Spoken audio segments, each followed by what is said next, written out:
Code design multiple access এসো। ওকে, নমস্কার sir. নমস্কার। লক্ষ্মী তুমি কোথা থেকে আসছো? আমি বাঁকুড়া জেলার গঙ্গাজল ঘাটি থানার অন্তর্গত গোয়ালডাঙ্গা গ্রাম থেকে। বসো বসো। এখানে কি জন্য এসেছো? এখানে আমি ডাব্লিউবি কনস্টেবলের ইন্টারভিউয়ের জন্য এসেছি। তো মাধ্যমিক পাস করেছো তো? হ্যাঁ স্যার, আমি 2021 সালে এখানে গোবিন্দ প্রসাদ উচ্চ বিদ্যালয় থেকে মাধ্যমিক পাস করেছি। আর হায়ার কোয়ালিফিকেশন কি আছে? এইচএস। আমি 2023 সালে অমর কালাম দেশবন্ধু বিদ্যালয় থেকে আর্টস নিয়ে উচ্চ মাধ্যমিক পাস করি। আচ্ছা, গ্র্যাজুয়েশন করোনি? না স্যার, গ্র্যাজুয়েশন স্যার করা হয়নি। কেন করা হয়নি?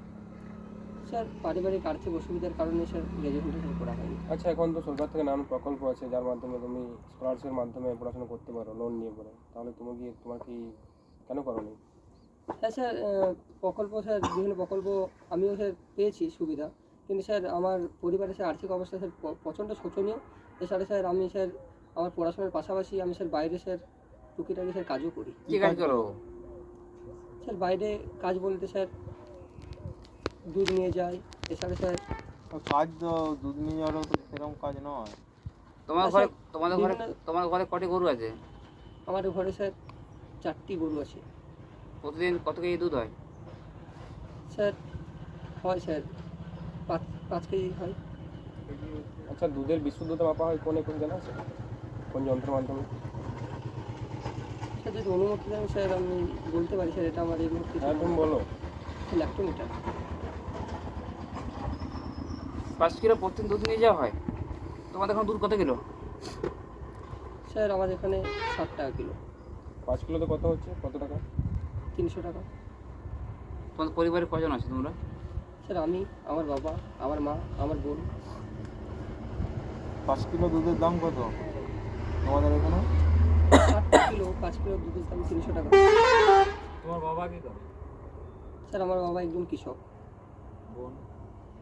বোন স্যার ছোট, স্যার ক্লাস 8-এ পড়ে। মা কি- স্যার একজন গৃহকর্মী। আচ্ছা, কৃষক বললে তোমাদের জায়গা পরিমাণ কতটা আছে?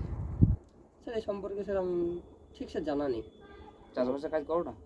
হ্যাঁ স্যার করি, কিন্তু স্যার জায়গার ঠিক পরিমাণটা স্যার জানা নেই। আচ্ছা, পুলিশের কাজ কি? স্যার পুলিশের প্রধান কাজ হলো আইন শৃঙ্খলা রক্ষা করা, জনগণের সেবা করা, এছাড়া টহল দেওয়া এবং অপরাধ তদন্ত করা, অপরাধীকে শনাক্ত করা। তোমার দুটি দুর্বলতা দিক বলো, দুটো ভালো দিক বলো। স্যার আমি যে কোনো কাজ স্যার খুবই সিরিয়াস নিয়ে নিই, এবং এই জন্য স্যার আমার শারীরিক কিছু স্যার অসুবিধা হয়। তাহলে তুমি তো পুলিশে কাজ করতে পারবে না যদি শারীরিক অসুবিধা হয়। তুমি সেটা কীভাবে হ্যান্ডেল করবে? না স্যার সেরকম কিছু না স্যার, মানে মানসিক চাপ যেটা হয় স্যার, পুলিশের চাপের চাপের মধ্যে মধ্যে চাপ নেওয়াই চলবে না। তুমি এখন চাপে আছো? পুলিশের তো রাতের পর রাত, দিনের পর দিন কন্টিনিউ কাজ করে যেতে হয়। তার চাপ নিলে আবার বেশি হতে পারে। হ্যান্ডেল করবে জিনিসটাকে। তখন কীভাবে হ্যান্ডেল করে যায় এই হ্যাঁ সিচুয়েশনটা? স্যার, সেটা স্যার জানি স্যার। বর্তমানে স্যার আমি ওটাকে কন্ট্রোল রাখার চেষ্টা করছি।